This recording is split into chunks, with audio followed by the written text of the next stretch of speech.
Ladies and gentlemen, the Prime Minister.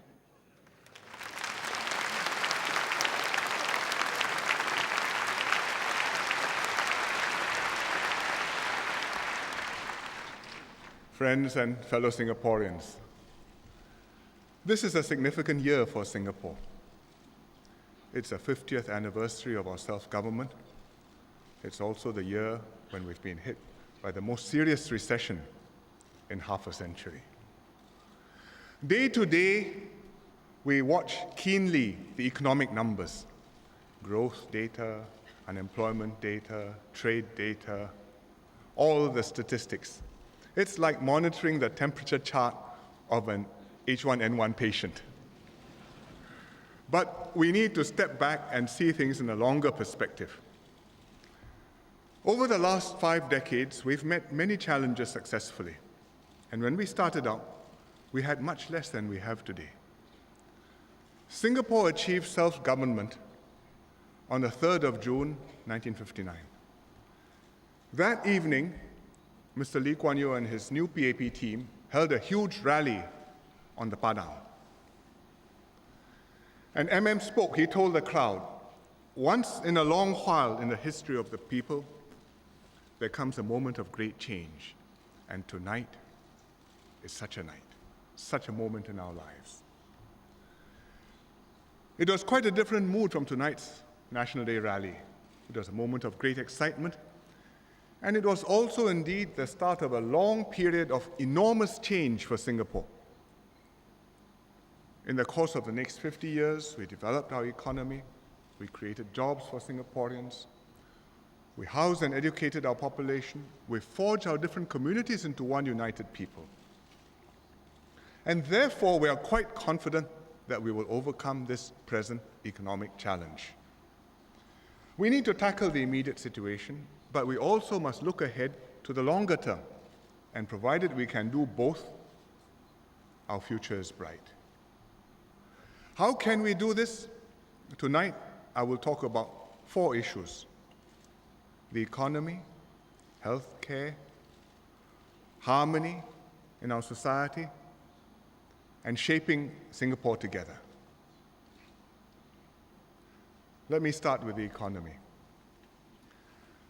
The global economic crisis has been a major challenge for us.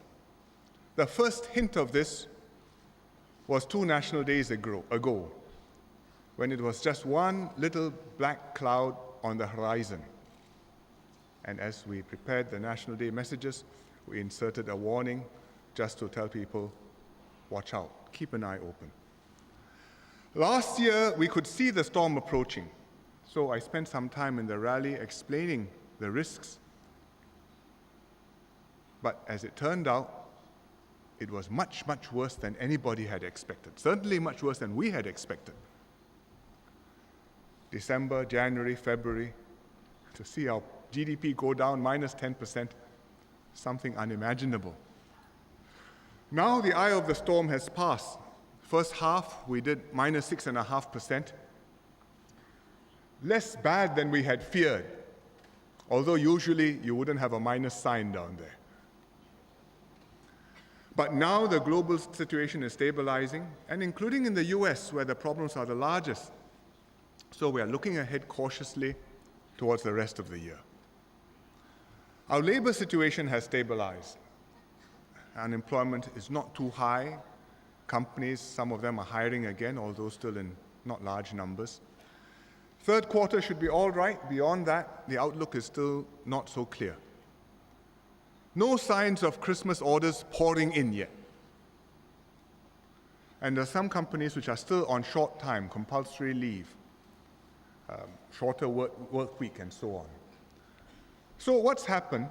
Their output has gone down, their headcount hasn't gone down, so they're really carrying some surplus workers for the time being, helped by the SPUR programs, sending them for training, helped by the government, carrying the jobs credit costs for them. It's all right for the short term, but it's not clear how long they can hold on to these extra workers. Because if the recovery is delayed, then sooner or later they will have to right-size, they'll have to let go of some of these workers, and there could be more job losses. So we have to be prepared. We will also see some job losses from restructuring. As companies move upstream, they will shed some old jobs. Old jobs keep on going to other countries, lower costs, maybe not quite so skilled, but improving, and we moving upstream. So as they lose their old jobs, we hope they will continue to upgrade their operations here, create new and good jobs to replace the ones lost. For example, Seagate is closing their hard disk drive assembly factory by the end of next year. It was in the news a couple of weeks ago. Seagate is a very big employer, has been a very big employer in Singapore for many years. So they are closing their disk drive assembly factory, losing a couple of thousand workers, but they will still employ 6,000 people here in high-value work, hard disk media manufacturing, R&D, international headquarters operations. So instead of making the disk drive, the box, you're making the media, the material on which the recording is made, the high-tech part of the box. So my overall assessment of the state of the economy is that the resilience package, which we introduced in January, is working. No need for a new prescription now. Before the end of the year, we will review and we will decide what we need to do for next year. Beyond this year, I expect the global recovery to be a subdued one. It will pick up, but it will not pick up in a hurry. But even in that environment, it doesn't mean that we can't grow because we are small and the world markets may not be expanding fast, but we can grow by sharpening our skills, enlarging our market share. And even now we can see good signs. You can call them green shoots if you like, but good signs of what's happening because local companies are doing well. We have new business areas blossoming nicely. Multinationals continuing to invest good quality projects here, and workers reskilling and upgrading in Singapore. Let me give you some examples, just briefly.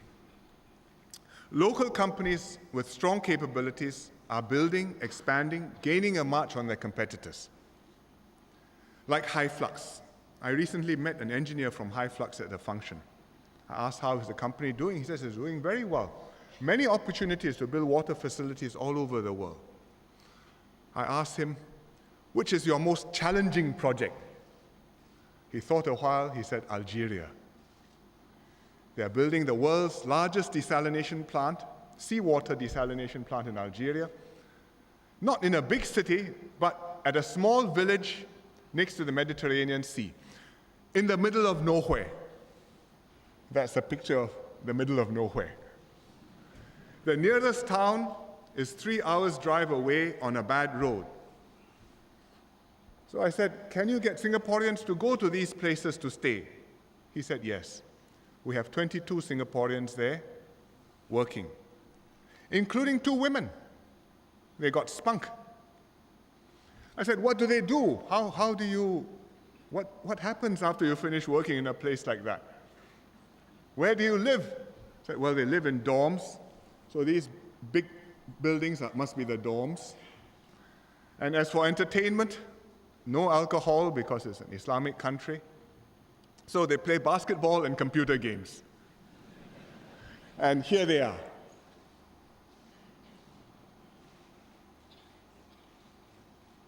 United States in Algeria wishes everyone in Singapore a happy National Day.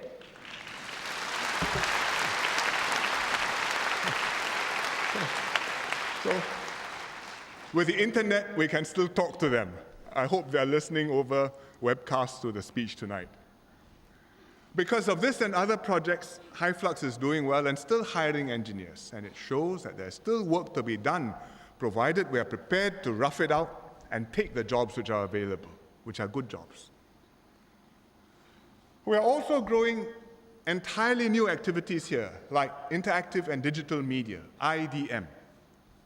What does it mean? Games, visual effects, animation. When you go to a movie and you see fireworks, or you see explosions, or you see a storm, or even you see a beautiful actress, it may not be real, maybe the computer graphics engineer hard at work. And it may be a Singapore engineer hard at work. The leading players have established operations here. Electronic Arts is the world's largest game company. They make The Sims. Lucasfilm is here from the US, and we've got European and Japanese companies too. And the pool of local talent is growing. All our polys, the NUS, NTU, NAFA, LaSalle, they're all offering courses because the demand is there, the students want to do it, and the students are doing quite interesting work. Nanyang Poly final year students, last year they did a project, a PC racing game, F1 Marina Bay. That's one scene at Supreme Court, and I think they have another scene to show you, which is a durian. So we are producing game programmers, visual effects artists, computer graphics artists, all in demand. It's still young, green shoots, but it's produced some quite impressive work. Lucasfilms, they make one production here from concept to completion. It's called Clone Wars Jedi Alliance. This is Yoda. If you know about Star Wars, you will know who he is. I think we will produce more of such movies, and this should grow into another interesting segment of our economy. We are also attracting MNCs to Singapore, still. They are using this downtime to think deeply about their future. They are keen to do more in Singapore, in Asia, which they see as a key growth engine for the world, and they see Singapore as a base for them to do the Asia business. So EDB has been engaging these companies in a strategic dialogue to encourage them to put their high-end manufacturing, their headquarters operations, their control tower functions here to service the region. Control tower, like Changi Airport Control Tower, tracking what's happening all over Asia.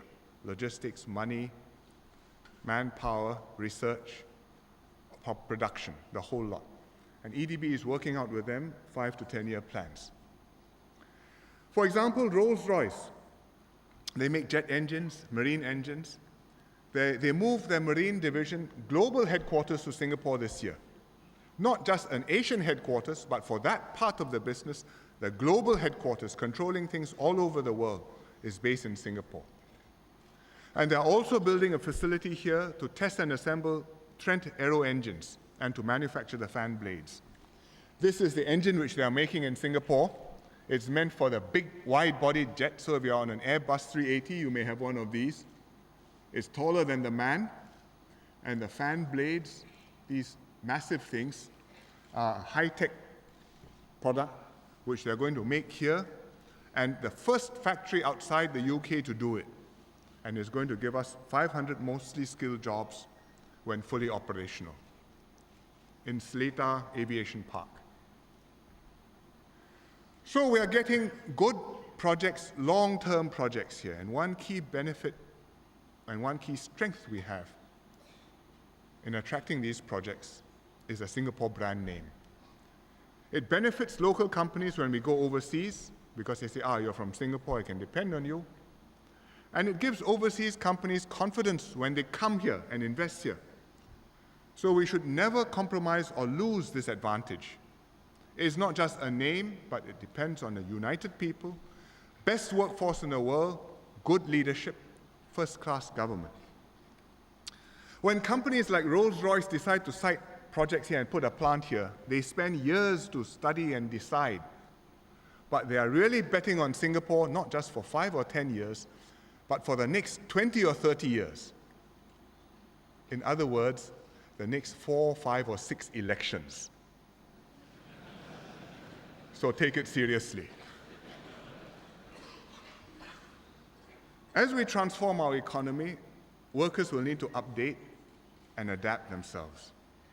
The government is spending millions of dollars on programs to help workers to do this, to upgrade within their jobs if they've lost jobs, to help them to become job ready, to get new skills, to find new jobs. The facilities are all there, the programs are there. Please take advantage of these opportunities if you're out of a job, even if you're in a job. Don't wait till you're unemployed. It may mean effort, it may mean a mindset change, but we have programs even to help people to make this mindset change, to overcome the psychological hurdles, to rebuild their self-confidence, improve their interview skills, and to give one another encouragement and moral support. I have a picture here, and this is a program, PMET Career Workshop, run by one of the CDCs. And I've watched the participants. It takes a while to overcome the shyness, the embarrassment, the awkwardness, to let your hair down, to speak, and to be prepared to take a new path. But it's worthwhile and it's productive. Let me just quote you one example from Northwest CDC Career Center. This was a person, Mr. Muhammad Amin, who was 48 years old, and he was retrenched. And he went for help. And this is what he told us afterwards. After my retrenchment, I feared I can't find another job because of my age. All interviews I attended were unsuccessful for 3 months. I was very worried as I am sole breadwinner with 3 schooling children. The Career Center coached me to learn a skill and start a new career path. I felt supported.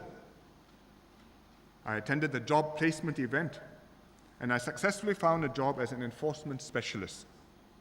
The training allowed me to do my job confidently. I'm doing well. I'm so happy now as I'm earning more than before. And finally, the message. I will ask my friends to go to Career Center for support and help. Tell them to be flexible and not choosy. So that's a real message. I think it's a convincing one. We should invest in this and do more. And we will enhance the training infrastructure to support continuous training and retraining, which we will need to continue to do even after the recession. We have currently almost 50 training centers scattered all over the island. They are in great demand. Many of them are bursting at the seams. So we will invest more and build 2 national continuing education and training campuses. One will be the East Campus at Paya Lebar Central. The other one is the West Campus at Jurong Lake District. Next to MRT stations, convenient for workers. And they will become one-stop shops for training, retraining, job matching. And I think we will be able to get even more workers helped and trained. Mom will give you more of the details later on. Because of the way we have responded comprehensively and decisively to this downturn, we can be confident of our future. It's a deep trough, but we are coping with it. It's taken quite long. It may take some time more, but eventually the global economy will turn around and Asia will sustain its recovery. And by then, our new strategies, our new investments, our workers upgrading will all have taken effect, and we'll be ready to pick up strongly again.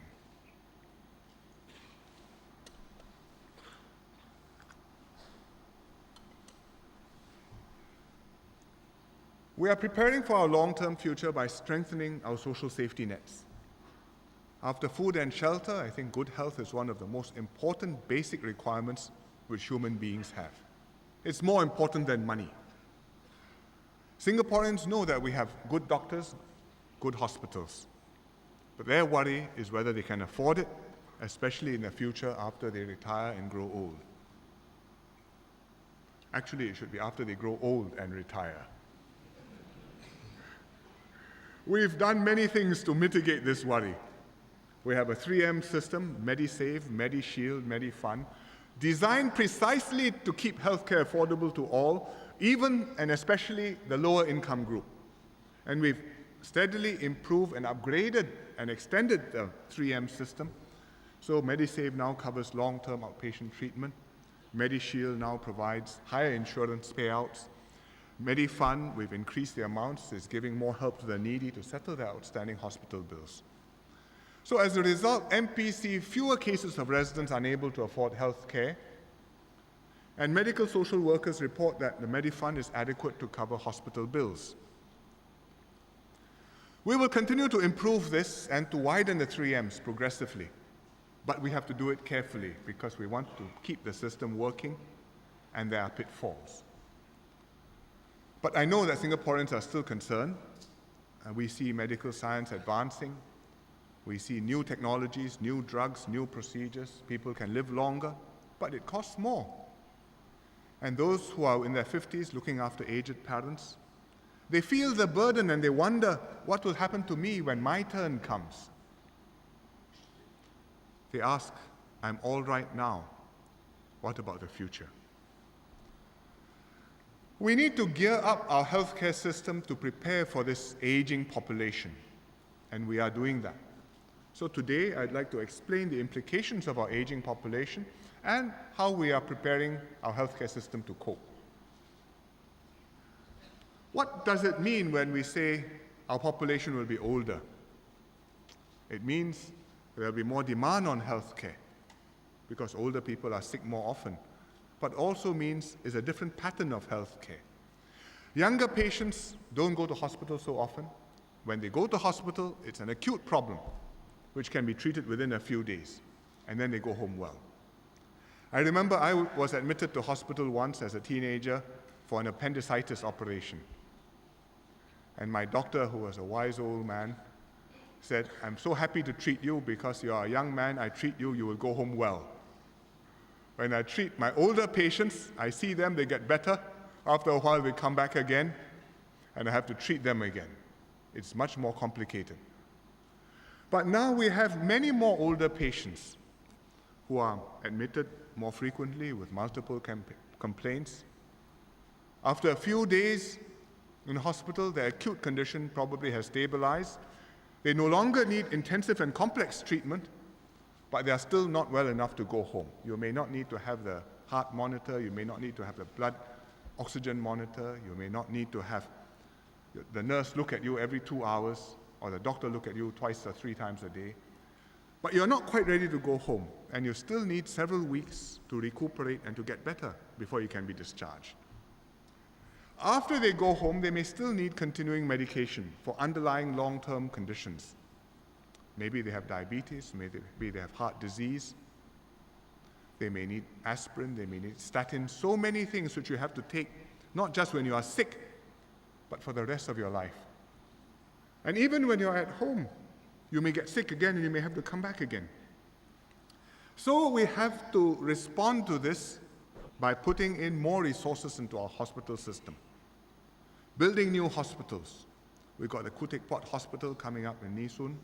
We've got Jurong General Hospital coming up in the west. And that's good. Where the buildings are easy to do, getting the people to man them, the doctors, nurses, specialists, physiotherapists, that takes more doing, but we are in the process of doing that. It needs money. We are in the process of increasing the budget too. We need to improve our 3M system. We are doing that too. All these are necessary, but by itself, more is not the solution to the problem. Because we also have to get the whole system to be structured properly so that it will be adapted to cater to the aging population. And to structure it properly, it means we need step-down care. What is step-down care? I think Khaw Boon Wan has been talking about this for some time, but let me explain it again because it's a vital idea and a crucial part of our solution. Step-down care means slow medicine. Community hospitals, nursing homes, GPs doing more work, home care, people taking care of sick people at home. Organized properly, all this can provide competent, appropriate care, especially for the elderly patients. Step-down care today is provided mostly by VWOs. They do an excellent job, but they will need government help to deal with more elderly patients. And one key thing we must do with this step-down care is to link up our acute hospitals, Tan Tock Seng, Kutik Pot Hospital, and so on, with community hospitals together. And that they can, so that you can have the best of both worlds. Patients are sick, they go to the acute hospitals, they need fast medicine, ICU, MRI, surgery, all the intensive intervention and high-tech medicine. Then, after they get better, they go to the community hospitals, Rense, St. Andrew's Community Hospital, where there are doctors and nurses who can look after the patients. And you have physiotherapy and occupational therapy and rehab, but you don't need the high-end medicine. The patients go there, they receive slow medicine, they take some time, get well enough to go home. If in the slow medicine place you need fast medicine, you shift back to the acute hospital, doctor can see to you. And that way you get appropriate care, you save money, and we also free up beds in the acute hospital for more cases which need to be admitted. This is all in principle, but just to understand what it really meant, I decided to go and have a look by myself. So I went to visit the new Ren Se Hospital, which is co-located with Tan Tock Seng. And here you can see Ren Se on the left and Tan Tock Seng in the background on the right-hand side and behind. Ren Se has new management, and they are working with Tan Tock Seng to realize this new arrangement. Tan Tock Seng will guide the medical care of patients at Ren Se. The two hospitals will be connected together soon with a bridge, so you can just wheel the patients across, you don't need an ambulance. And Ren Se will maintain its community outreach. It's got many volunteers, and these volunteers do a very valuable job helping to keep patients active and happy. And here you see the volunteers helping the elderly lady get her muscles controlled and built up again, practicing fishing for something, and cheering her up. So I think Tan Tock Seng Ren Se is a good model. Other acute hospitals should also tie up with community hospitals in the same way. Changi already partnering St. Andrew's Community Hospital in the east. We will build similar sister community hospitals to match Khoo Teck Puat Hospital in the north, to match Jurong General Hospital in the west. And this arrangement will draw on the strengths of both parties. Government professional teams delivering high-quality care, and VWOs good at pastoral care, community outreach. But the community hospital cannot be the end of the story, because you cannot stay in hospital forever. You must go home. You want to go home. And patients are best discharged home as soon as possible so that they can be with their families, so that they can be in familiar surroundings, they'll be more comfortable, happier, much better and cheaper than leaving them in hospitals. I think families want this too, but at the same time, families tell us, and we know, that they need some help and support at home very often, because they need caregivers and maids, and the caregivers and maids may need some professional training to look after the seniors. They could require nurses to visit them more frequently, check on the patient's condition, refer back to doctors in the hospital if necessary. Nowadays, nurses can do many things. Nurse comes, attaches the sensors, reads an ECG, emails back to the doctor. Doctor can make a reading and then adjust a prescription, or if need be, call a patient back. Home Nursing Foundation is doing good work in this respect, and I think they need to ramp up. We need more of this. GPs need to do more things with patients at home, monitoring and supervising the care. So we want people at home. We would like to help you to have your patients at home, and we are working on upgrading home care. It's one of MOH's priorities. This is not sexy, glamorous medicine, but this is how we can help Singaporeans look after their elderly, look after ourselves when we're elderly, look after our healthcare costs. We have to think about the whole system, provide the right treatment at the right place to patients with different needs. So I hope the doctors will give full support to this. I hope the step-down care and VWOs will also work together with this, because they are crucial. And we also need the patients' cooperation and support. Please don't insist on being in the high acute hospital, getting high-tech fast medicine. If the doctor advises you that you'll be okay, go to the community hospital. It's more suitable. You get better, more appropriate treatment. So we need everybody to cooperate so that we can deliver good, affordable health care and benefit all our patients. This is what the doctors and the hospitals can do, but I think one important business in medicine, in healthcare, is what we ourselves can do to stay healthy by maintaining healthy lifestyles. I think you know what to do because every teacher tells children in school, and we tell you this all the time, eat more fruits and vegetables, exercise regularly, don't smoke, keep your weight down. It's easy to say, very hard to do. And I was reading one doctor lamenting how difficult it is to persuade people to lose weight in America, where they have a big problem. And he said, or she, I think, I advise my patients to lose weight. Then my patients look at me. And I say, yes, I know, but please try. So please try. It's a change in attitude. You need lifestyle changes. It requires discipline, perseverance. So lectures and speeches won't work. Necessary, but won't be enough. The best way is to harness social links and interests to help individuals to stick to their good habits. So we have community programs which combine fitness with fun, with social activities. Brisk walking clubs, I think Northwest CDC has got a very popular activity going. Qigong groups, here is one group, all races participate, and so on.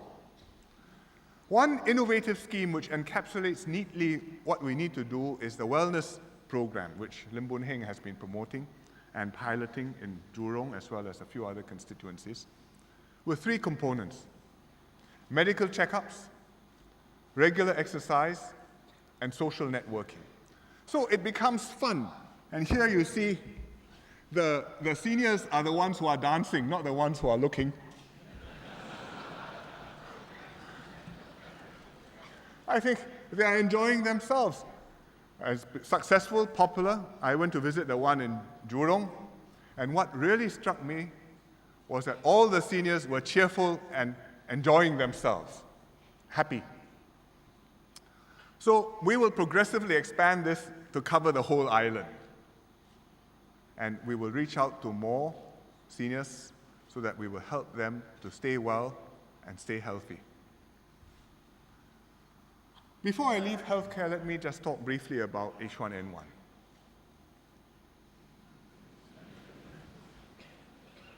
That was at the beginning. It has been a big challenge for us these 4 months. I'm very glad that Singaporeans have responded well to this unexpected virus. We were very worried when the news first broke in April of swine flu in Mexico. We knew it would reach us very soon, but we knew very little else. How dangerous was it? How treatable was it? How badly would we be affected? So at the onset, we reacted strongly. We raised our alert status to orange. We did temperature scanning at entry points, masks and gowns, hospitals and clinics. We did home quarantine for suspects. And many people home quarantined themselves after they came back from overseas. Very soon it became clear that H1N1 was different from SARS. More contagious, fortunately less deadly. So we stepped down, orange to yellow, but we kept up our efforts to block the virus, to delay community spread, to buy time, so we wouldn't be overwhelmed by a huge spike of cases overnight. The whole of government responded. The whole of the population responded. We had learned our lessons from SARS. And we succeeded in delaying community spread and slowing the impact on us. Perhaps we were lucky, but I think what we did made a difference. I'd like to thank everybody who was involved in this, the doctors and nurses, the hospital staff and GPs, those taking temperatures at the entry points, teachers and principals in our schools and kindergartens, health officials, and so many more. You work under a lot of stress. There must have been some worry, concern over what the dangers might have been. But you didn't shirk from your responsibilities. You continued to perform under pressure. There was even one case where neurosurgery had to be carried out, and the surgeon carried out the neurosurgery fully garbed up in PPE, personal protective equipment, gowns, N95 mask, and did brain surgery. I think Singapore owes this team and all of them a debt of gratitude.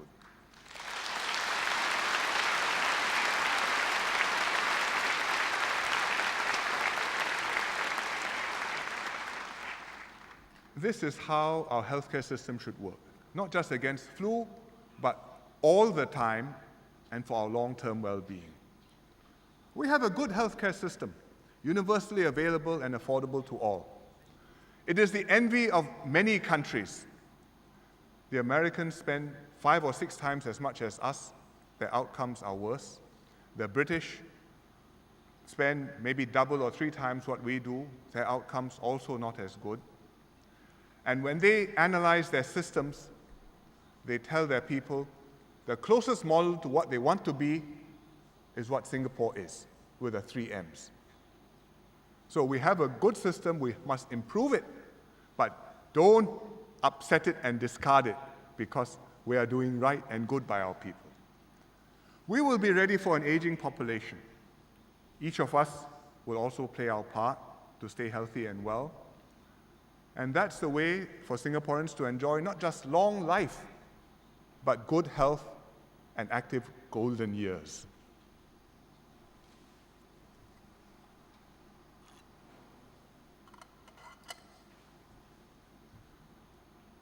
Critical to our long-term success, other than building the social safety nets like healthcare, is maintaining our social cohesion, and particularly looking after our racial and religious harmony. We've discussed potential fault lines in our society quite often, between the rich and the poor, between Singaporeans and new arrivals. You see letters in the newspapers all the time. But the most visceral and dangerous fault line is race and religion. And people don't discuss that so much. So I ask myself why, and I think there are 2 possible reasons, opposite to each other. One is they may think we have no problem because we are living peacefully and harmoniously for so long. But 2, perhaps people know this is a very sensitive subject and they are awkward to talk about it, maybe to tread on some sensitive ground, shy away from it. I think there's some truth in both explanations. Yes, we are in a good position, but yes, we are aware of the sensitivities. Yet, from time to time, we have to discuss it honestly, but tactfully, to assess the progress we've made, to address the trends, recognize the trends in our society and the world around us, and to remind ourselves to do better and to tell ourselves where we need to do better. We've made a lot of progress over the last 40 years in building our harmony and cohesion. We've integrated our people. We've enabled all communities to move ahead. We've built a stronger sense of Singaporean identity. And the religious groups have contributed a great deal to this progress. The leaders of the groups have guided their flocks wisely. They've helped to set a wholesome and moral tone to our society. And they do a lot of good work, not just for their own flocks, but for all groups. And they've respected and accommodated one another, made practical compromises, so that all can live harmoniously together in a uniquely Singaporean way. I know it firsthand. I went to a Catholic school. It gave me a good education. And now, as an MP, seeing cases, I know the good work which the church groups, the mosque groups, the temple groups do. Recently, I saw a case. Man came to see me. He had a house problem. He said, please help me solve this problem. I have spent 23 years in jail, in and out. I have now turned over a new leaf. Please don't let me go back to where I was again. And he showed me his proudest possession, a certificate of completion of a Bible study course, which had helped him to turn over and know what is right and good. So I tried my best to help him. I'm not sure whether the problem will finally be solved, but here was one man whose life had been changed vastly for the better. We may take this for granted in Singapore, but our visitors are astonished. Recently, I met the Grand Mufti of Syria. He came here to deliver the Muiz lecture, and I spent some time with him. I learned a lot from him. He told me that racial and religious diversity was a great treasure for a nation state, he was deeply impressed by how we had embraced diversity in Singapore. And he shared with me this parable. He said, imagine a mother with 4 children, a Christian, a Buddhist, a Muslim, a Jew. 4 children. Which child should the mother love most? So he says, it's an impossible question. Of course, the mother will love all of them equally because they're all her children. But she will most approve of the one who takes best care of his or her other 3 siblings. So I replied to him, I said, thank you very much for your compliment, but I didn't feel that Singapore had completely arrived. And we still have to be careful because racial and religious conflicts can still pull us apart. So let me explain why this is so, from a micro point of view and from a macro point of view.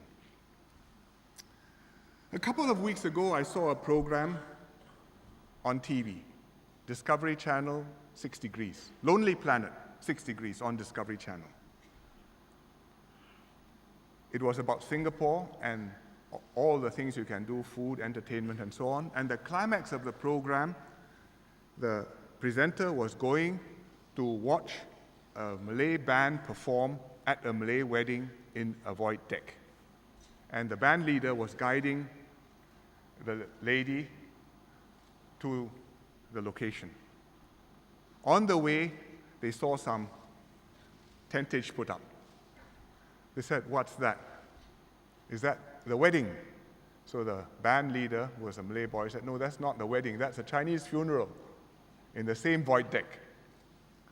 And he explained, he says, a void deck can be used for weddings, funerals, also to play soccer. I think that last part is not quite right. But he said you can't watch pornography and other things. But he added, Malays, Chinese, and Indians, we stay together in the same block, so when you have your cultural events, it all comes together. And that is what usually happens in Singapore. But sometimes things go wrong, like the case which I described in my Chinese speech just now. 2 families both want the same place. Malay family wants a wedding, Chinese family wants a funeral. Then there's a tussle. In the incident which I described, fortunately, the Malay family graciously agreed to move nearby to a different void deck, even though they had the first claim, after mediation by the grassroots leaders and the MP. And the town council facilitated this, they waived charges, and they put up posters to inform the wedding guests to go to the right place. And so everything ended amicably. But it could easily have been otherwise. I cite this example not to criticize one group or another, but to point out that such sensitive incidents are bound to arise from time to time in Singapore. They are very rare. Maybe 1 incident in 300 funerals. How do I know?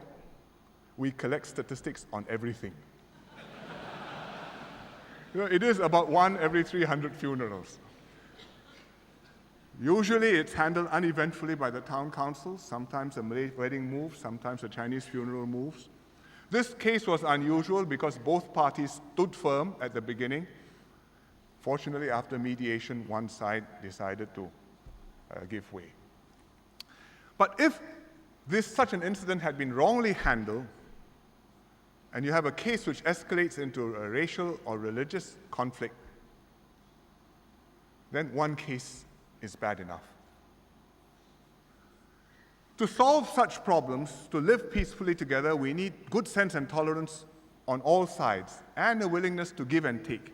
Because otherwise, whatever the rules, there'll be no end of possible causes of friction. Noise, auctions, 7 Moon, parking because of the mosque or because of the church, joss sticks because the stray ashes will blow somewhere, dog hair.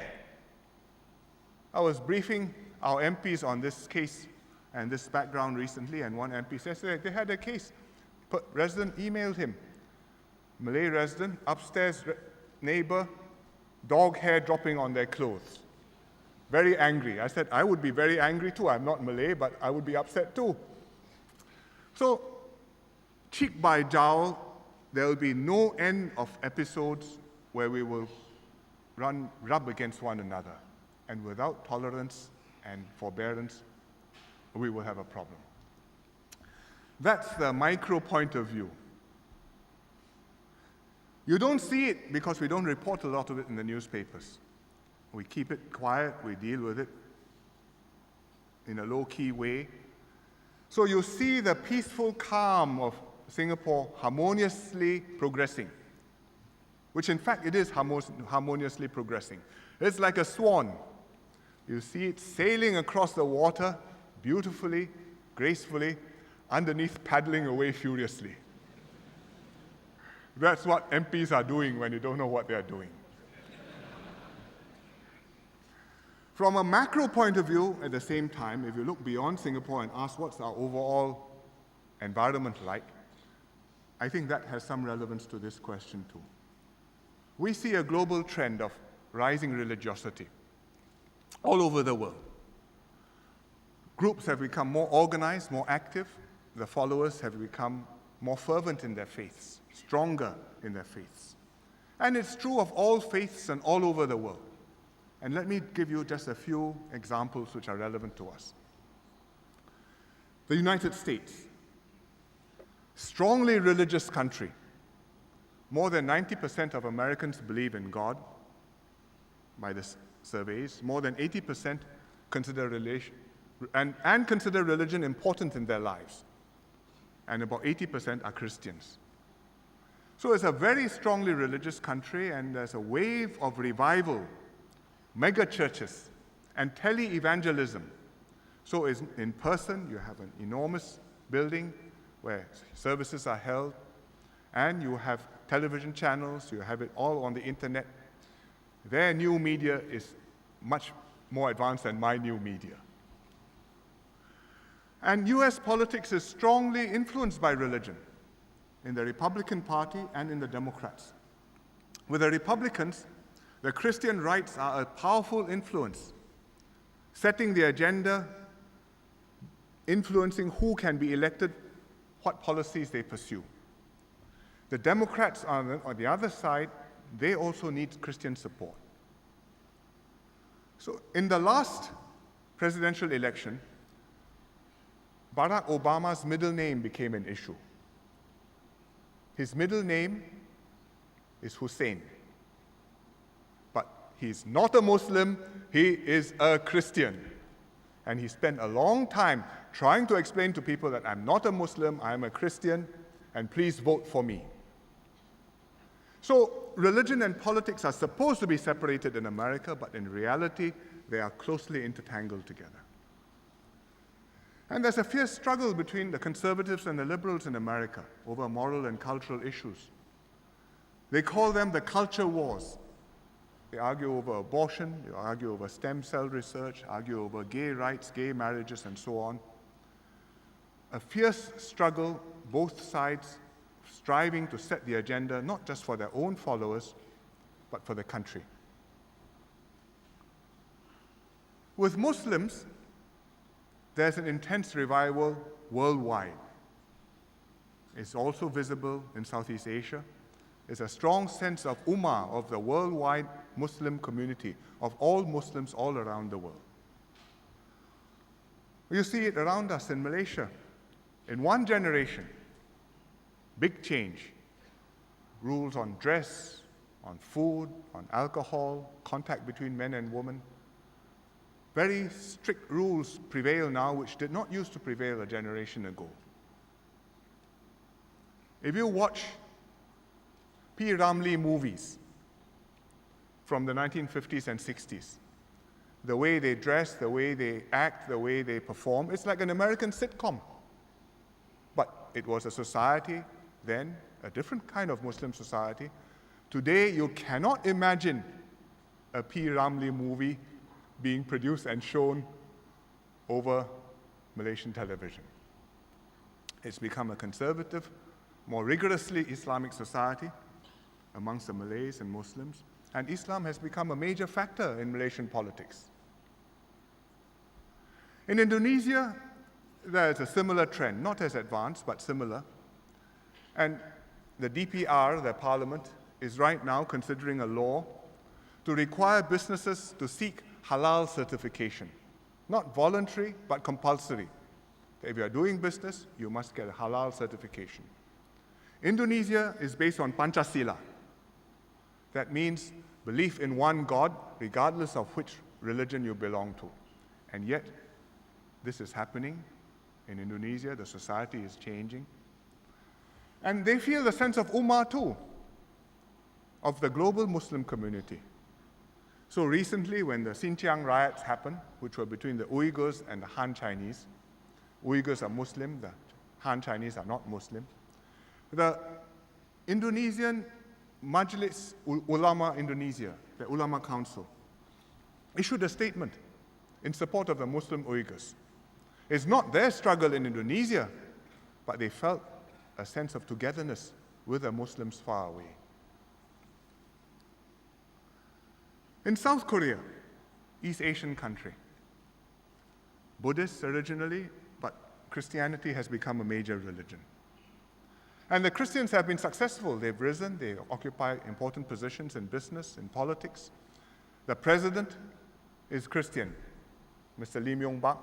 He's a Presbyterian elder in his church. And he's got some of his advisors who are also Christian. And the Buddhist community has raised concerns. So last year, thousands of Buddhist monks staged a protest against what they saw as Christians discriminating against Buddhists in Korea. The result was President Lee subsequently expressed regret that the Buddhists had been offended. The Buddhists have taken this positively, so there is some reconciliation and temperatures have come down. These are things happening around us, but Singapore is carried along by this global tide. On Fridays, mosques overflow. On Sundays, churches overflow. Cinemas overflow. Many halls over Singapore overflow with Christian services of all kinds. Buddhists too are active, reaching out to a younger English-speaking generation. And some have introduced music to spread their teachings. Hindus too are celebrating more religious festivals and events. In itself, there's nothing wrong with people becoming more religious, because religion is a positive force in human societies. It provides spiritual strength, guidance, solace, a sense of support for many people, especially in a fast-changing and uncertain world. But at the same time, stronger religious fervor can have side effects which have to be managed carefully, especially in a multiracial and multi-religious society. So what are these risks? Let me just highlight 3 of them. Aggressive preaching, proselytization. You push your own religion on others, you cause nuisance and offense. You have read in the papers recently one couple who surreptitiously distributed Christian tracts which were offensive of other faiths. Not just of non-Christians, but even of Catholics, because they said Catholics are not Christians. And they were charged and sentenced to jail.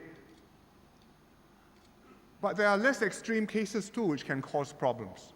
For example, we hear from time to time complaints of groups trying to convert very ill patients in our hospitals who don't want to be converted and who don't want to have their private, difficult moments in their lives intruded upon. But sometimes it happens. So aggressive preaching is one problem. Intolerance is another problem. Not respecting the beliefs of others or not accommodating others who belong to different religions. You think of this as me versus somebody else, one group versus another group, but sometimes it happens within the same family. Sometimes we have parents who are traditional religions, children have converted away. Then when the parents die, they've asked to be buried according to traditional rites, and the children stay away from the funeral or the wake. It's very sad. From a traditional point of view, it's the ultimate unfilial act, but it does happen occasionally. So intolerance, extremism is another problem. Exclusiveness is a third problem. Segregating into separate exclusive circles, not integrating with other faiths. What does that mean? That means you mix with your own people, you don't mix with others, you end up as separate communities. It could be a direct preference to stay among your own group. It could be indirectly, unintended, but you prefer not to share meals with others. Or maybe you disapprove of yoga or Tai Chi because you think there's something religious there. And so instead of doing an activity jointly together, you end up with each group separate activities. Yoga, for example, was an issue in Malaysia recently because there was a ruling that yoga was not halal, and the Prime Minister then, Abdullah Badawi, had to come out and say yoga is okay as long as there's no chanting or religious component to it. We foresaw these dangers 20 years ago. So we presented a white paper on religious harmony, maintenance of religious harmony in Parliament. We passed a bill, Maintenance of Religious Harmony, in 1989, 1980. Before we did that, the Prime Minister, Mr. Lee Kuan Yew, and the key ministers met all the religious leaders. We had a closed-door session at MCYS. We spoke candidly, we explained our concerns, why we wanted to move this Maintenance of Religious Harmony Act. The religious leaders spoke up candidly, they gave us their support. We moved with their support. And we've continued to keep in close touch with them, to meet them regularly.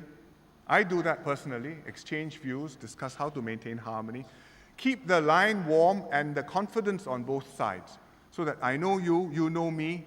If there's a problem, we are not dealing with strangers, but with somebody we know and trust. And once or twice, I've had to meet them over specific difficult cases, not general discussion of religious harmony in Singapore, but dealing with specific difficult issues. No publicity, relying on mutual trust and the wisdom of our religious leaders to diffuse tensions. I'm very grateful for their wisdom and for their support. So because of this active work behind the scenes, we've not needed to invoke the Maintenance of Religious Harmony Act for 20 years, but it's something which is important to us, which we must keep for a long time. We can never take our racial and religious harmony for granted.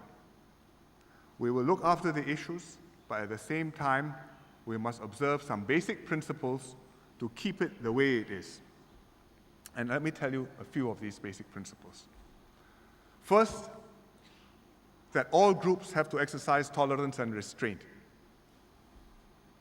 Christians cannot expect this to be a Christian society. Muslims cannot expect this to be a Muslim society. Ditto with the Buddhists, the Hindus, and the other groups. Many faiths share this country, share this island. Each has different teachings, different practices. Rules which only apply to one group cannot become laws which are enforced on everyone. So Muslims don't drink alcohol, but alcohol is not banned. Ditto gambling, which many religions disapprove of, but gambling is not banned. If we have to live together in peace, then all have to adopt live and let live as our principle. Secondly, we have to keep religion separate from politics. Religion in Singapore cannot be the same as religion in America or religion in an Islamic country. Take Iran, for example. Islamic country, in fact, Shia, all Shia. Recently, they had a presidential election which was fiercely contested, and the outcome was disputed. Ahmadinejad and Mousavi. Both sides invoked Islam in their support. So Mousavi, his supporters had a battle cry, Allahu Akbar, God is great. But Iran is Islamic, is Shia. So after the battles, they come back, it is one society. In Singapore, if one group invokes religion this way, other groups are bound to say, I also need powerful support, will also push back invoking their faith. One side insists, I'm doing God's work. The other side saying, I'm doing my God's work. And both sides say, I cannot compromise. These are absolute imperatives, duties. The result will be a clash between different religious groups, which will tear us apart.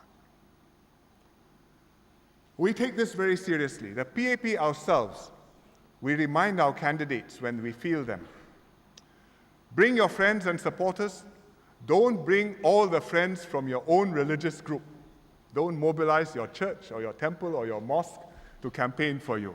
Bring a multiracial, multi-religious group of supporters, and when you're elected, represent the interests of all your constituents, not just your religious group in Parliament. Speak for all your constituents. Thirdly, the government has to remain secular. The government authority comes from the people. The laws are passed by Parliament, elected by the people. They don't come from a sacred book. The government has to be neutral, fair. We are not against religion. We uphold sound moral values. We hold the ring so that all groups can practice their faiths freely without colliding with one another in Singapore. And that's the way Singapore has to be. You might ask, does this mean that religious groups have no views, cannot have views on national issues? Or that religious individuals cannot participate in politics? Obviously not, because religious groups are free to propagate their teaching on social and moral issues, and they have done so on the IRs, on organ transplants, on 377A, homosexuality. And obviously many Christians, Hindus, Muslims, Buddhists participate in politics. In Parliament, we have people of all faiths, in cabinet too. And when people who have a religion approach a national issue, they will often have views which are informed by their religious beliefs. It's natural because it's part of you. It's part of your individual, your personality. But you must accept that other groups may have different views, informed by different beliefs, and you have to accept that and respect that. And the public debate cannot be on whose religion is right and whose religion is wrong. It has to be on secular, rational considerations, public interests, what makes sense for Singapore. The final requirement for us to live peacefully together is to maintain our common space that all Singaporeans share. It has to be neutral, secular, because that's the only way all of us can feel at home in Singapore and at ease. And let me explain to you, not based on arguments, but examples, specific examples, what I mean. Sharing meals.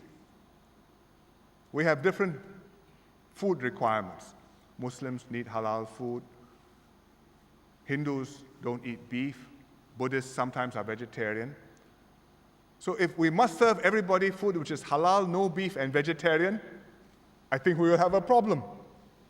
We will never eat meals together.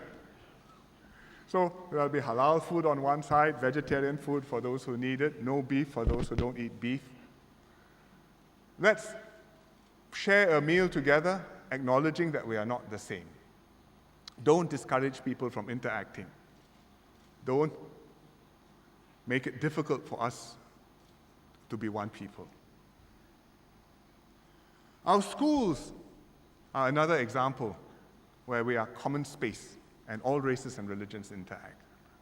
Government schools naturally, but even mission schools, even schools run by religious groups, there are clear rules which MOE has set so that students of all faiths will feel comfortable. You might ask, why not allow mission schools to introduce prayers or Bible studies as compulsory parts of the school activity or as part of school assembly?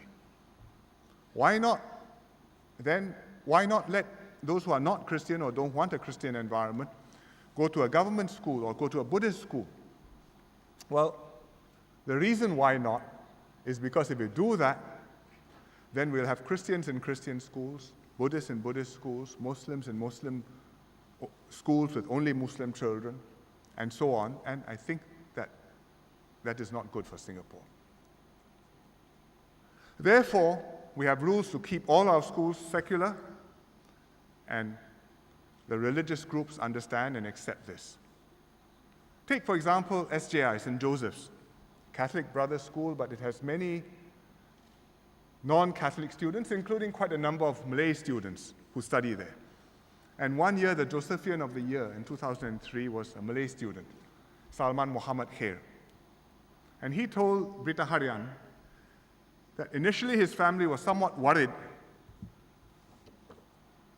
about admitting him to a Catholic school. And he himself was worried, afraid, because he didn't know what to expect, but he still went because of SJI's good record. Now I feel fortunate to be in SJI. Although I was educated in a Catholic environment, religion never became an issue. So indeed, that's how it should work. And I know it works because I understand that Malay students in SJI often attend Friday prayers at Ba'alwi Mosque nearby, still wearing their school uniforms. And SJI thinks it's fine, the mosque thinks it's fine, the students think it's fine, and I think it's fine too. That's the way it should be. Another example of common space, work. The office environment should be one which all groups feel comfortable with. Staffs have to be confident that they will get equal treatment even if they belong to a different faith from their managers. Especially so, of course, in government departments, but also in the private sector. And I think it can be done because I think even religious community service organizations often have people who don't belong to that religion working comfortably and happily in that organization. And this is one very important aspect of our meritocratic society. Whatever other countries may do, this is what we have to do in Singapore. Maintain these principles, tolerance, keep religion separate from politics, keep a secular government, maintain our common space. The basis for this is practical reality in our society. It's not any abstract political theory, it's not any divine revelation. This is the only way all groups in Singapore can live in peace and harmony in Singapore. So this is the background to the way the government looked at one recent issue, which I'm sure you're waiting for me to talk about, which is Aware. We were not concerned who would control Aware because it's just one of so many NGOs in Singapore. On homosexuality policy or sexuality education in schools, there can be strong differences in view, but the government's position was quite clear. It was not at stake. But what worried us was that this was an attempt by a religiously motivated group who shared a strong religious fervor to enter civil space, take over an NGO it disapproved of, and impose their agenda. And it was bound to provoke a pushback from groups who held the opposite view, which happened vociferously and stridently. As a fierce battle, the media coverage got caught up, and I think the amplifier was turned up a bit high.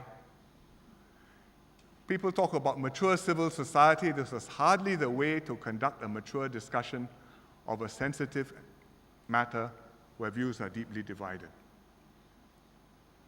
But most critically of all, this risked a broader spillover into relations between different religions. I know many Singaporeans were worried about this, including many Christians. They may not have spoken out aloud, but they raised one eyebrow and they kept their thoughts to themselves. Therefore, I'm very grateful for the very responsible stand which was taken by the church leaders, the statement by the National Council of Churches of Singapore, that it didn't support churches getting involved, and also the statement by the Catholic Archbishop.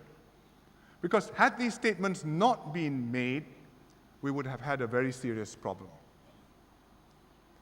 The government stayed out of this, but after it was over, after the dust had settled, I spoke to the religious leaders, first the Christians, and then all the religious leaders, all faiths, including the Christians again, so that everybody would understood where we stood and what our concerns were, so that we can continue to work together to strengthen our racial and religious harmony. This is an unusually serious and heavy subject for a National Day rally. Normally, you talk about babies, hong baos, bonuses. No bonuses tonight, but a bonus lecture on a serious subject. But we discussed it in cabinet at length and decided that I should talk about this. I crafted the points carefully, circulated them many times. Different presentations in Chinese, Malay, English, because different groups have different concerns, but consistent message so that there's no misunderstanding. And I also invited the religious leaders to come and spend the evening with us tonight and listen to the rest of the speech as well. But with a serious purpose, so that I can explain face to face, so that you can help us to help your flocks to understand our limitations, to guide them to practice their faiths, taking into account the context of our society. Please teach them accommodation, which is what all faiths teach. And I look forward to all the religious groups continuing to do a lot of good work for Singapore for many years to come. Finally, on religion, let me share with you one story, true story, which was in an Indian newspaper recently, the Asian Age, picked up in the Straits Times, about a young man from Gujarat, Muslim, who migrated to Singapore after Hindu-Muslim riots in Gujarat in 2002. You may remember that there were very bad Hindu-Muslim riots. A train carrying Hindu pilgrims was stopped in Ahmedabad, set on fire, circumstances unclear, but 50-odd men, women, and children burnt to death, trapped in the trains. So the Hindus rioted. They had no doubts what the cause was, and 1,000 people died, mostly Muslim, because Ahmedabad has a large Muslim community. So this person was a Muslim who experienced that riot, and he decided to come to Singapore after the riot. We call him Muhammad Sheikh. It's not his real name because he still has family there. And he said, this is what happened. During the bloody riots, he watched 3 of his family members, including his father, getting butchered. His family had to pay for being Muslim. Besides losing his family and home, Muhammad lost confidence and faith in the civil society. He didn't want to spend the rest of his life cursing his destiny. He wanted to move on. So 7 years ago, Muhammad came to Singapore and got a diploma in hospitality management. Now he's working in an eatery, and he hopes to open his own business one day. He told his interviewer, had he stayed in Gujarat, I would have been hating all Hindus and baying for their blood, perhaps. Now he loves it when his children bring home Hindu friends and share snacks. And he told the interviewer proudly, my children have Christian, Buddhist, Hindu friends. And he even hopes to bring his mother to Singapore so that she can see for herself that people of different races, different faiths can be friends and can coexist peacefully. So the interviewer asked him what Muslim sect he belonged to, which mosques he went to in India. He said, I don't want to get into all that. Now I'm just a Singaporean and I'm proud of it. So this story reminds us that while we must not neglect to strengthen our harmonious society, we are in a good position. It's a Garden of Eden state. It's one where you're happy, where things are working, and where if you leave the Garden of Eden, you cannot get back in again. So please stay there. The Grand Mufti of Syria, as well as many overseas visitors and diplomats, have made the same point to us. It is what most impressed them when they watch our National Day parade and our National Day celebrations in their constituencies. Not the shows and the demonstrations and so on. They can see grander shows elsewhere. But the fact that in Singapore we live peacefully together, harmoniously, and one of them said to me, you can have a minority Muslim representing a constituency, majority non-Muslim. Unimaginable in the country he came from, and he was a European. So let us rejoice in our harmony, but let us never forget what being a Singaporean means. It's not just tolerating other groups, but opening our hearts to all our fellow citizens.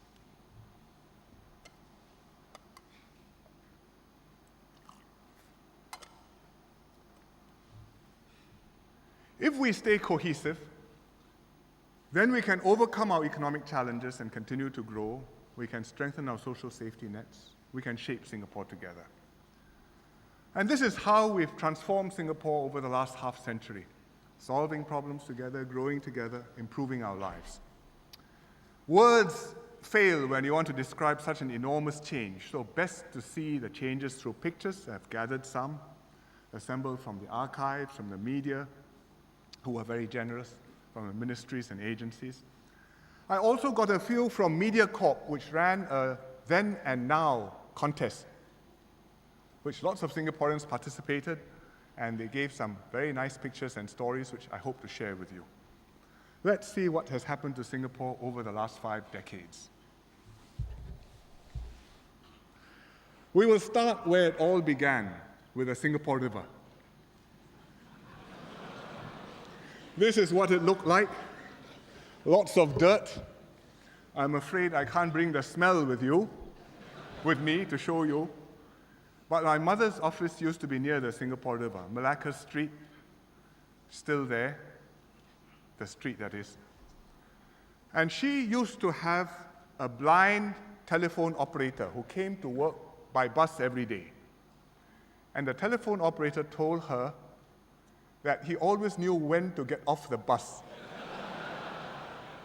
because he could smell the Singapore River. There were coolies on the Singapore River, slogging away,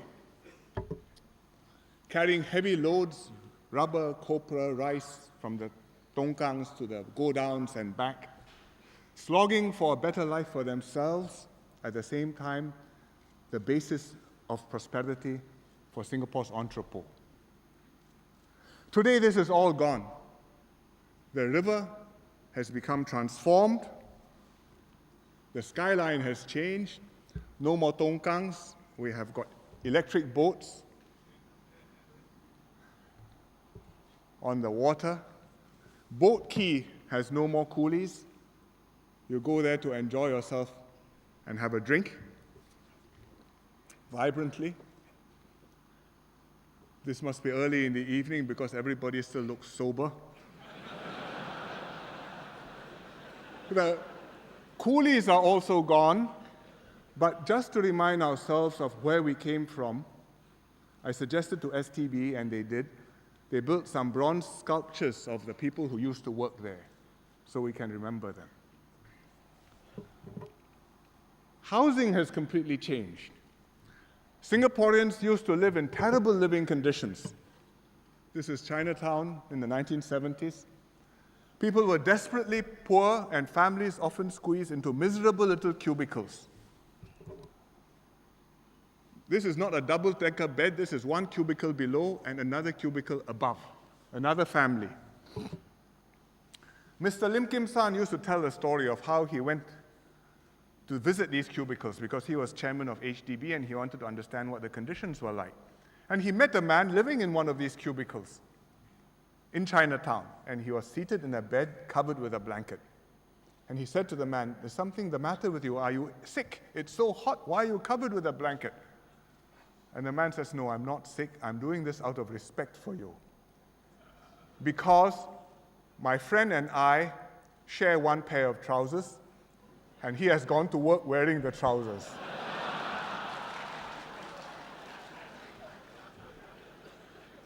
So the PAP was quite determined to move people out of slums and to build public housing for all Singaporeans.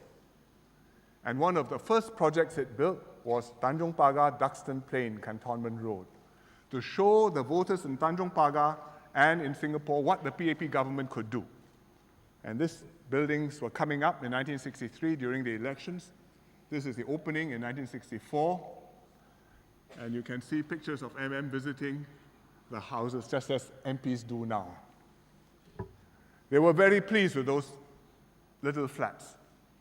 But it showed people what we could do, and it helped to win Tanjong Pagar and the 1963 general election, without which Singapore's history might have become different. Duxton Plain today has changed again. These blocks of flats have gone. Today, we have the Pinnacle. This is a photograph, not a computer visualization. The building will be ready by the end of the year, the tallest and I think the most valuable HDB flats in Singapore. We went ahead to build entire new towns, and among the earliest of our new towns was Toa Payoh. Originally, just market gardens, some squatters, some villages. We cleared the vegetable farms and the kampongs. We put up a modern town taking shape, high-rise living, and we moved people into the high-rise flats. And they brought with them their kampong spirit. So if you went to the flats, the doors were open, neighbors knew one another, they shared food, they chit-chatted, sometimes extended families on several floors in the same building. And here you see them friends with one another. This is good. But sometimes they also brought their kampong chickens upstairs. We, HDB and the MPs, work hard to improve the estates, to raise the standards of social behavior. We are still trying, but we have made progress, and with continuous upgrading, Toa Payoh now has a vibrant town center. Toa Payoh Central, and with MUP, SIRS, IUP, and all the other initials, the new housing blocks look quite good too. So we've transformed Singapore physically. As the economy prospered, our lives have improved. For the residents of the HDB flats, what's most important is not just what's outside the flat, but what is inside the flat. And the kitchen is the closest to people's hearts. So I have a very interesting pair of pictures sent in by Mr. Ivan Kang to Then and Now. And he used to live in a kampong house in Jalan Sembawang Kecil. And here you can see him trying to light a fire in the traditional way. I think it must be a charcoal fire or wood. And he's taken a new picture of his current HDB flat in Yishun. He looks as trim as ever. Toilets tell an even more dramatic story. Used to be like this. This is Then and Now. This is what's called a jamban. And the lady lived in a place like this till 1985. 50 meters to the house, and inside that, there's a tiny space, a hole in the ground, and a bucket. Minister Yaacob tells me the last bucket in Singapore is now in the museum in MEWR. To bath, the families will just use an open area. So you see a little girl, and she's sitting in a pail, standing in a pail, and this is what the Cantonese used to call pei dan gong. If you're old enough, that means century-egg jar, which is what it was, came from China, and we used to use this to bath. I used to use this too. Now, contrast this with a standard issue HDB toilet today. The toddler is not included.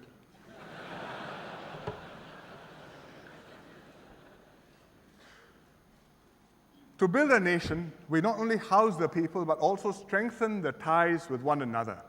So we built community centers all over Singapore. The early ones were very basic.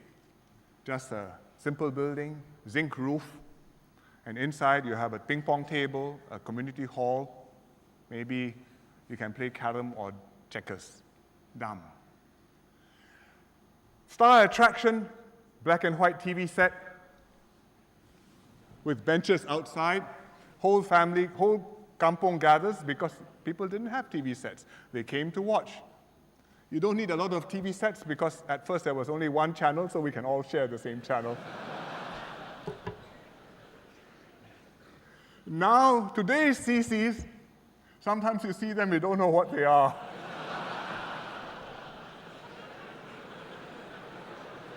But I won't ask you, but this is Marine Parade CC. And if you go inside the CC, you can see people doing line dancing and wine tasting. There's a wine there and the line dancing there, and many other exciting things. It's quite different. Our mosques have changed. Once upon a time, we had suraus, simple primitive structure. A surau is a little prayer house.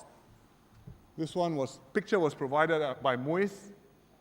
Muiz told me this was at Jalan Angkap. I said, where's Jalan Angkap? Muiz said they didn't know. So I checked up. Jalan Angkap is where there was once a gang fight, and we think that it's somewhere in Kranji. But I think it's gone now.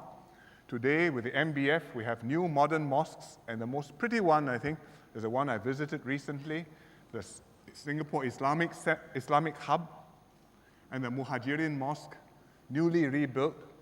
This is the Muhajirin Mosque. This is Muiz, and behind that, there's Madrasah Irshad. Greatly admired by overseas visitors, not just as places for prayers, but also social centers for the community. So many things happen. This was Al Amin Mosque at Bukit Panjang. I visited them last year. They had a Ramatan Lil Alamin event, blessings to all day. So children dancing, they were doing blood pressure tests, doing blood donations, and so on. Vibrant centers. We've created opportunities for our people. In the past, young people had to find their own ways to amuse themselves. So when it flooded, there was a chance to take a swim. This is then and now. And the picture was sent in by Ruhaya, who is the girl on the right-hand side. Today, our young people still swim, but now they train in covered pools, and they excel and win medals. Asian Youth Games this year. We hope similar photograph, YOG next year. Please take note, national team. And I hope many more young people will volunteer to become YOG volunteers next year and show the world what Singaporeans can do. Our youth are already volunteering, fulfilling their ideals, venturing out, helping people all around the region. Here you see them in Chiang Rai, in northern Thailand, building a community hall. They're on the YEP, the Youth Expeditionary Program. So, Singapore has changed. And what has enabled us to make this change and kept us safe and sound all these years is the SAF. We've prospered in peace. We've managed to maintain confidence in Singapore, and we've deterred any potential aggressors. In the old days, we had the SAF, but we depended on the soldiers and what they carried. And the firepower he could carry was a rifle. If you wanted more, you had a machine gun. If you wanted more, the biggest thing you could carry was a 120mm mortar. And this is, I used to be in the artillery, so I chose this picture. Today, we have the 3G SAF. And if you see the soldier, which you shouldn't because he's wearing new camouflage uniform, he's just one soldier, Advanced Combat Man System. And he's linked up, and he should be able to call upon the firepower of the whole of the SAF. He should have a UAV somewhere to see what's happening. He should be able to have an F-15 on call. If not enough, Apache helicopters. Not enough, you have a stealth frigate. Not easy to see because stealth. If still not enough, then we will bring our big guns, the Leopard tanks. And it's not just words, it's a network system, all connected together, all integrated, able to fight as one tri-service combined armed force. We've invested in the hardware, but the key is the man or woman, his training, his courage, his commitment. The regulars and the NS men have served the nation well, and we're particularly grateful for the services of generations of NS men who have sacrificed and endured considerable hardships and inconveniences for the country. From time to time, we have a committee to recognize the contributions of operationally ready national servicemen to total defense. Very long name, but it's the Record Committee. And the Record Committee has convened every few years, and they've had good ideas on how we can recognize and reward NS men. For example, they've recommended us to build Safra clubhouses, and we've built a number. The most recent one, this one, is at Mount Faber, and you see the national NS men. I chose this picture because behind every NS man, there's a wife and children, and they carry maybe more than half the burden of the NS man's service. More than just ironing the uniform, providing him moral support and encouragement to do his duty. Record 5 is chaired by Professor Khoo Tsai Ki, has been meeting this year. The committee is completing its work, finalizing its recommendations. It should have some good news to announce soon.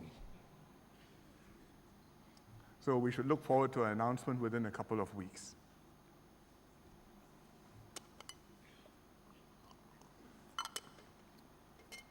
We are continuing to renew our city to build our future Singapore. Even in the middle of this recession, we are working hard at it. And again, it's not just the hardware, but also the opportunities, the institutions, the hardware, the memories which we are creating, which is what makes Singapore tick. Let me give you an update of what is happening right now. We are delivering a first-class education system. We've made heavy investments in education at all levels, building new schools, equipping them with computers, labs, and so on. I'll just show you two things which schools today have which we never imagined. Media production studios, so that even primary school children can make movies and productions and DVDs. Or indoor sports halls, big enough, roomy enough to play all kinds of activities. Hence, you see all the different colored markings on the ground because all games possible. Beyond the schools, we are investing in our ITEs and polys to provide a first-class post-secondary education. This is ITE College East. It looks like a university. It's as good as a university in many other countries in the world. Or Republic Polytechnic in Woodlands, set in beautiful, gracious grounds. Here they are doing some adventure training. But even beyond schools, we want Singaporeans to seek out and absorb knowledge because you must keep on learning and relearning. Therefore, we are building modern libraries in our new towns. You may not have seen this one, but this is in Bishan. And this is also a photograph. Because it looks so perfect. But inside there are people, and we can see them in a good environment. Somebody is browsing, Wi-Fi presumably, reading, chatting, finding a good spot to absorb information to keep up to date with the world, and maybe to chat with their boyfriends and girlfriends. We are making a Singapore which is clean, efficient, reliable, safe. A train system which is clean, efficient, reliable, safe. MRTs in Singapore, if you go on them, you can sit on any chair, no chewing gum. And it's safe, it's on time. We've opened 5 Circle Line stations. This is Serangoon Station, just opened in May. But we are building a lot more because the Circle Line will be completed within the next couple of years. These are the existing lines. We are going to have many more within the next few years. And by 2020, we will have even more. Tuas Extension, Thomson Line, Eastern Region Line, North-South Line Extension, doubling the network which we have in Singapore. But you don't have to be underground all the time. We need fresh air, green spaces, parks and gardens all over the island. And that's what Environment is doing, and Parks is doing. We have park connectors, or this one, Teluk Blangah, along the southern ridges. The parks will be green, the waters will be blue. ABC waters, active, beautiful, and clean. This is Kallang River, which used to be the same standard as the Singapore River, but now it's clean with the banks landscaped and beautiful. I know this because I walked there. The last time I was on leave, I walked all along from Pishan down to Kallang, and it does look like this. But the water itself, I think the public still needs to be a little bit cleaner. Don't drop so much rubbish in. The city center is becoming vibrant. I show you one of the buildings. This is a real building, it's Orchard Central. Colorful, but the attraction is the road and the activities and the life along the street. Buskers playing, people seeing and being seen. Seeing and being seen. All times of day and night. The centerpiece of our city is the new Marina Bay. Last time I told you about it, it was a gleam in our artists' imaginations and impressions. Now we can see a new skyline taking shape. This is the existing buildings, but if you go around the bay, the sail is here, NTUC building is here with a U. The banking and financial center is taking shape. And if you turn around a bit more, this is what you would have seen, the IRs, already reaching the top and getting joined up. I will show you how the bay will look soon, but rather than showing you more photographs, let me take you on a sail by and fly around, starting on the Singapore River. Here we are going down the Singapore River, under Anderson Bridge and the Esplanade Bridge, into the bay. And you can see the IR, and all round, and you fly out the grandstand, the floating platform, flyer, coming out to the Marina Barrage down here. And next to that, you have the gardens by the bay, including the cool houses, which will be interesting features. Trees, you see the instant trees have all arrived.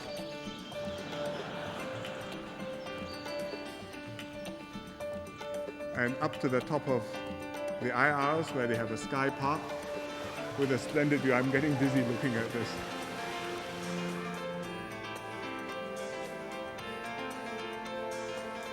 That's the Art Science Museum, and this is the double helix bridge, which you could have seen from the parade the other day. Along the bridge.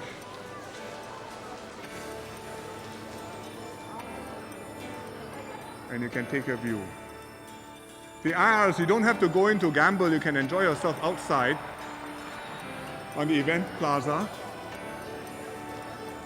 They'll have misters to keep you cool, fountains to amuse you. Fountains there. And you go across the bay, and we will have here, between the BFC and the sail, a green lung with a promontory where you can have a party.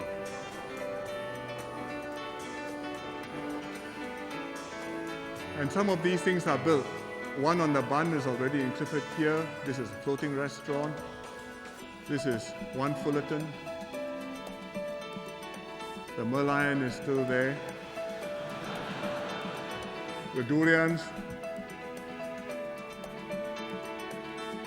And you come back to the promenade and you enjoy the sunset.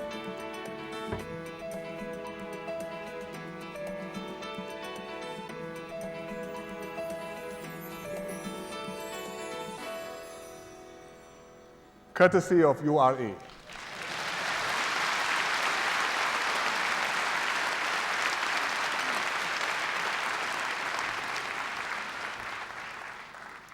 From the Singapore River to Marina Bay, we've totally transformed Singapore over the last half century. 1959 was a moment of great change But nobody at the Padang in June 1959 imagined the change to today's Singapore. It was not possible.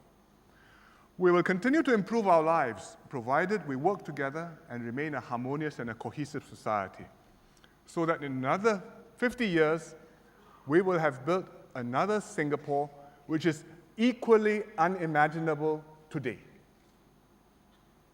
The key is to stay united through rain or shine. We just celebrated a special National Day, not just at the floating platform, but all over Singapore, and in many other places too. And even on the web, where 100,000 Singaporeans left birthday wishes for the nation. Many memorable moments. Take the first national education show last month. They projected a clip of me recounting several rallies ago how it had rained on the 1968 parade, but the participants marched on and we showed the world.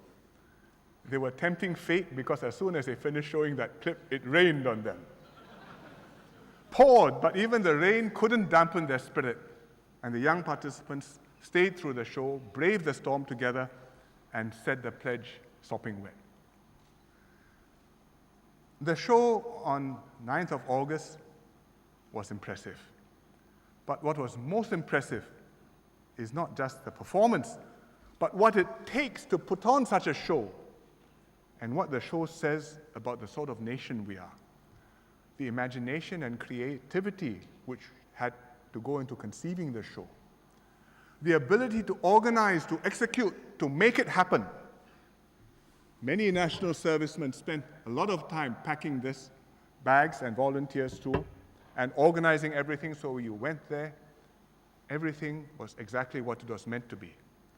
The commitment to excellence in all that we do, and the spirit of one people celebrating our nationhood together.